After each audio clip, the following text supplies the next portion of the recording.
ഇന്നലെ സ്വന്തം തള്ളയെ എയറിലാക്കിയ അമ്മൂൽ മോനെ ആദ്യം ഒന്ന് കാണാം.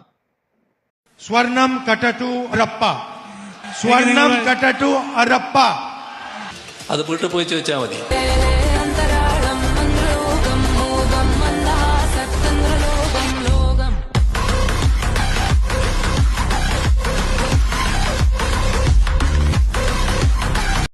കോൺഗ്രസിന്റെ കനകയിലു ഒരു നീണ്ട ഇടവേളയ്ക്ക് ശേഷം, ഗവേഷണത്തിന് ശേഷം, ചർച്ചകൾക്കും ശേഷം ശബരിമലയിലെ സ്വർണ്ണക്കള്ള വിഷയം തെരഞ്ഞെടുപ്പിന്റെ അവസാന ആഴ്ചയിലേക്ക് കൊണ്ടുവന്ന് പ്രചാരണ വിഷയമാക്കാമെന്ന് കരുതി. ഒരാഴ്ച ഇരുന്നു കൊണ്ട് ഈ പ്രതിപക്ഷ ബേബിയെ കൊണ്ട് ഇത് പ്രയോഗിപ്പിക്കുകയായിരുന്നു. ഇന്നലെ 5 മിനിറ്റ് കൊണ്ട് കടന്നൽക്കൂടം അത് പൊളിച്ചു കൊടുത്തു എന്നുള്ളതാണ്. ഇമാതിരി ഒരു കൗണ്ടർ അറ്റാക്ക് ഞാൻ ഇതുവരെ കണ്ടിട്ടില്ല. ജാതിയായിരുന്നു. എയറിലാണ് ഇപ്പോഴും പാവം സോണിയാഗാന്ധി അടക്കം.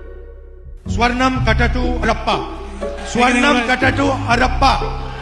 അത് വീട്ടിൽ പോയി ചോദിച്ചാൽ മതി.